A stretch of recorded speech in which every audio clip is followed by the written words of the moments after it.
Thanks for being on. It's finally here. Just talking about it with the staff this morning that we're in game week, and we had our team meeting yesterday before our practice. And there's 52 weeks in a year, and not all of them are game week, and so we're in it now. Been a challenging camp in a lot of ways, but really feel as though the culture of our team is as strong as it's ever been. So much of that is due to our leadership, and our two captains definitely had that charge with our torchbearer leadership group, and love our team, love our staff. Really am excited, about getting out there and in front of a home crowd on Friday night to start playing football again. Tom? Coach, how was fall camp for you, and what do you like best about this year's squad so far? It was good fall camp. Like I said, it was challenging. Had an early rash of injuries, and then the vaccine mandate. 2 weeks and a day before our opening game, obviously threw a significant curveball challenge, to our team. But like most everything, our guys handled it and are handling it as well as we possibly can. Proud of their response. And on the field, we definitely took advantage, of those opportunities, and really like how things are coming together. Coach, the NCAA restricted the amount of full pad practices you could have. How did that affect your camp? And are you concerned about tackling in game one? No, it didn't affect us at all. We very rarely go full pads. We practice differently than that, so it didn't have any effect at all. How do you prepare for a team that hasn't played a football game since 2019 and has gone through a lot of personnel changes?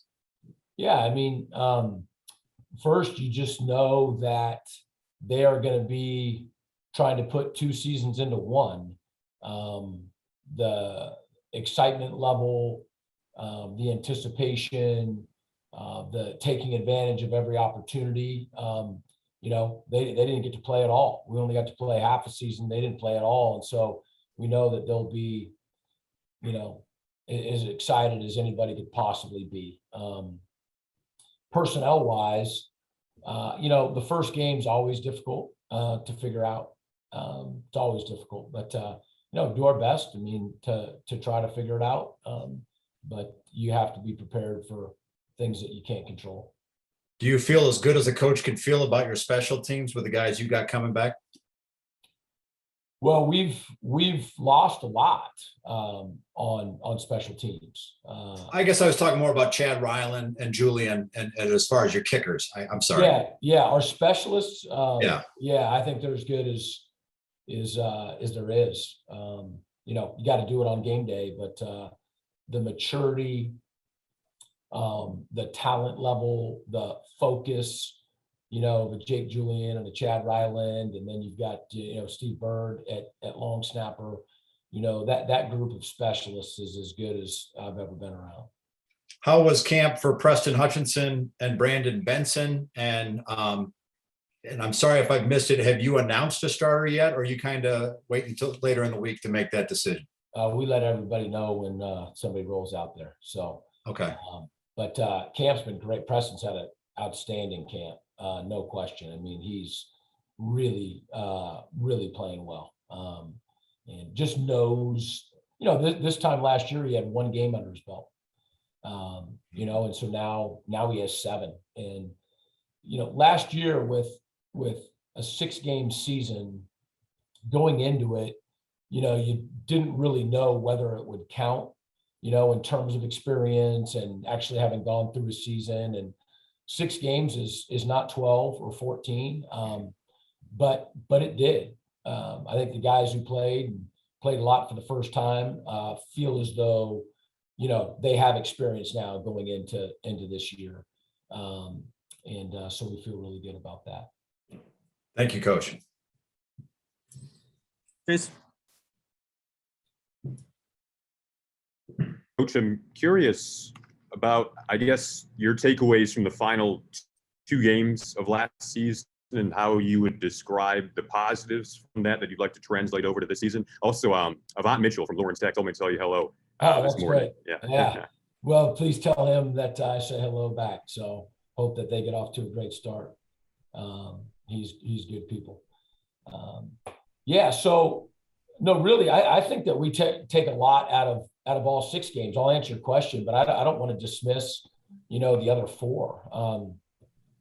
We had fourth quarter leads and 3 of our 4 losses. Our Toledo game, we got outplayed.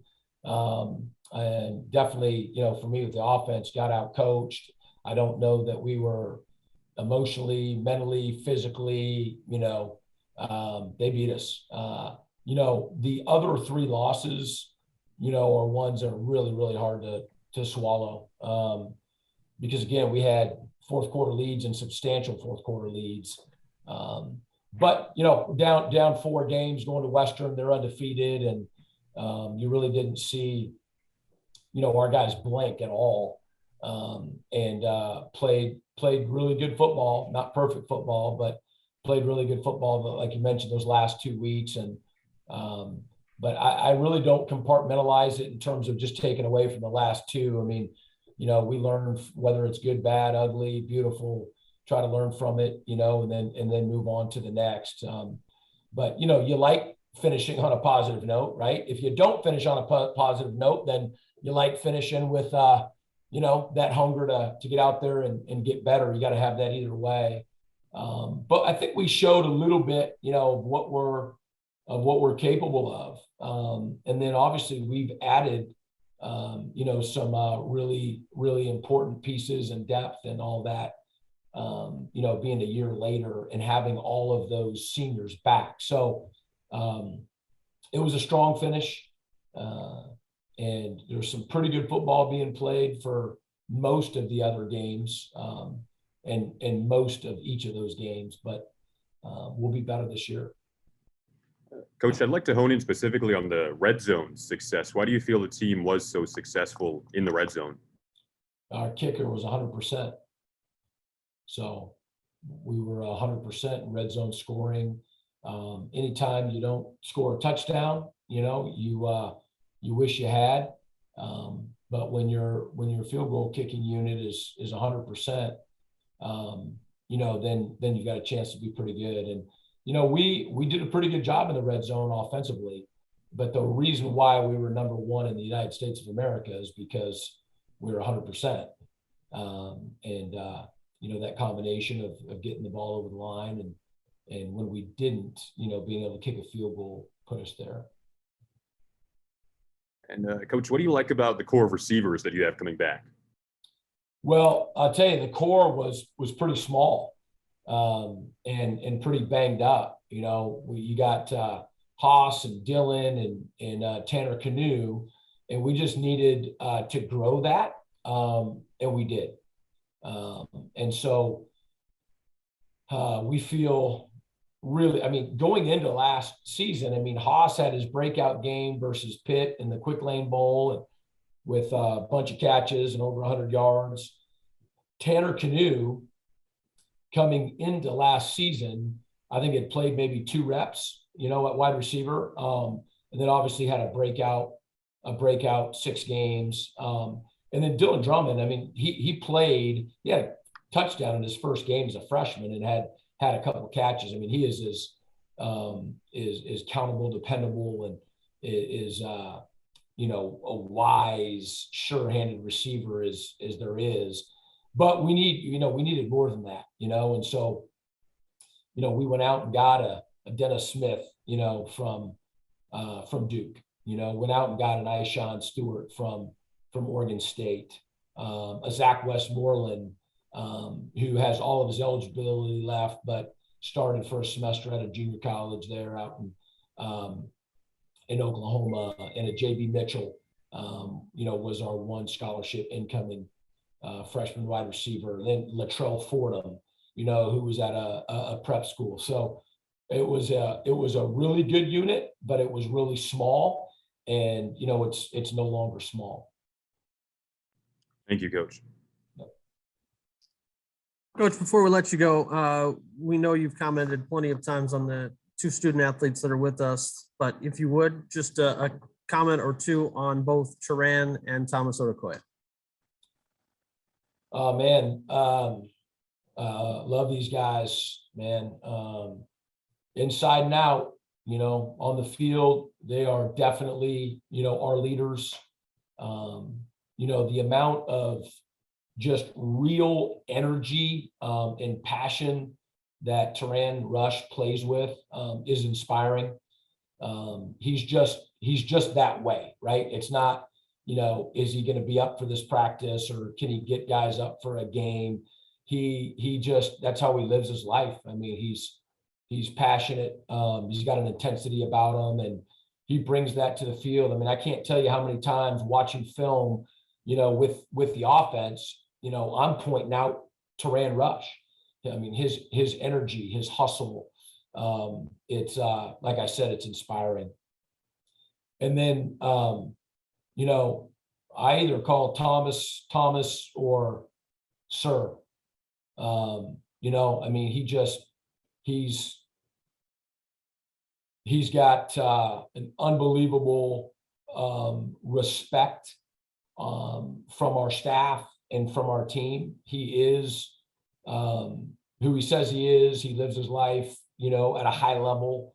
He loves this game. He loves this program. He loves the team. And that just comes out in his intensity, his work ethic, his attention to detail, how well he knows the program, the offense, on and off the field.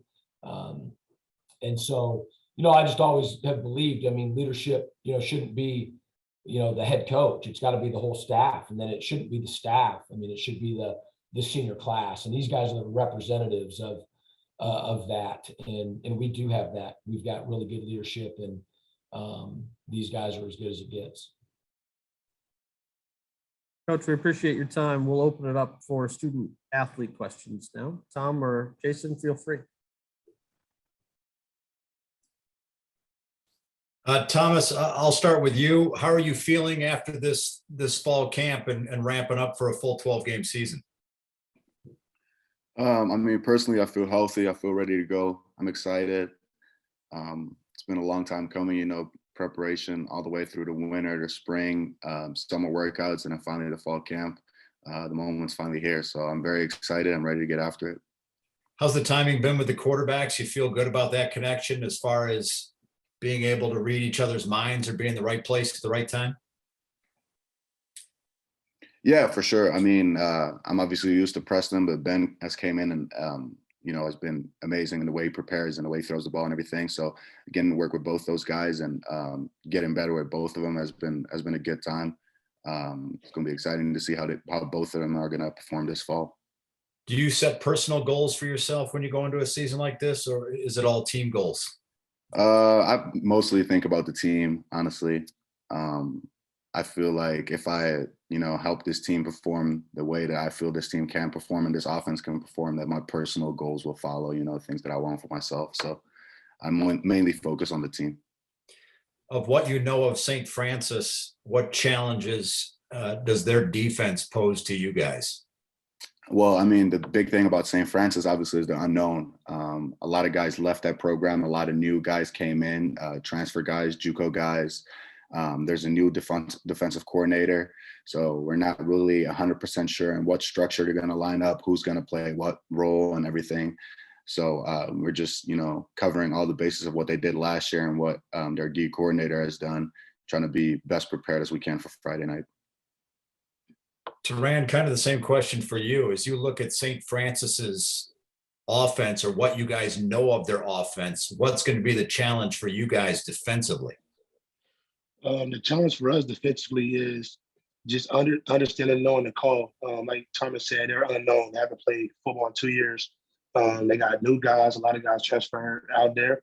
So our defensive staff is putting a great game plan for us. So as long as we follow that and hustle, we should be good. How was camp for the defense as a whole? Camp for the defense as a whole was great. We had time to learn. We had a lot of guys transfer in, so it was a whole lot of learning process for us. Plus, it was big for us because we had a lot of guys that came back, so it really wasn't get straight to the basics. We had guys that could teach the younger guys that just came in, so that was a stepping stone for us also. Have things felt a little more normal over the last year, and the fact that you got to have spring ball, that fall camp was quote unquote normal? Does it feel like a regular year? Yes, sir. It was a great year because it helped me personally develop my game, my pass rush, and also got the defense closer and got better as a whole defense. Same question for you, Turan, that I asked Thomas. Do you have any personal goals you're trying to knock out this year before you head out of the door in Ypsilanti? Personal goals is just try to go 1-0 every day, go 1-0 every game. Like Thomas said, my personal goals will come if I do my job and play for my teammates. Thank you, Turan. Thomas, just doing some reading ahead of time. You've been described as an elite blocking tight end. Is the blocking ability something that you've always had or tried to work on developing throughout your career? So yeah, when I started playing football back home, the first position I played was offensive tackle. So I guess that's where the blocking stems from. I didn't play tight end until my freshman year in college. That's when I switched over. I thought I was going to be a defensive end in college. But yeah, it has definitely, over the years gotten better and better as I work on my technique. And I've been blessed to have, two really good tight ends coaches since my time here at Eastern that have helped me progress my blocking game. And Thomas, on the website, I noticed.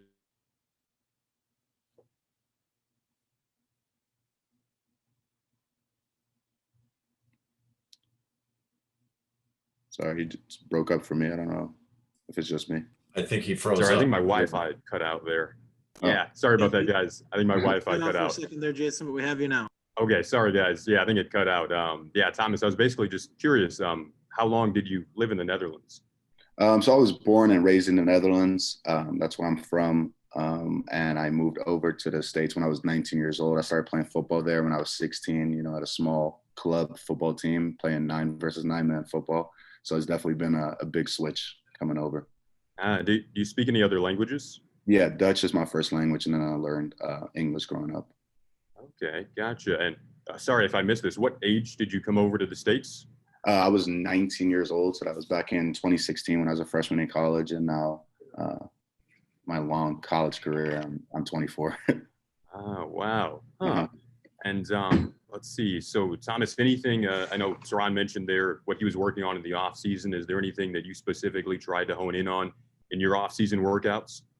Yeah, so we have a thing in our program where we set like personal goals of what we try to develop, whether that be in the weight room, diet, or on the field stuff. So for my personal goal for the summer, I did working on my routes 3 times a week, just to expand that part of my game. I had a few catches last year, but I want to become that complete tight end for this offense, so we can win the most games. And then, Turan, what do you like most about this year's group of defensive linemen? The brotherhood and experience.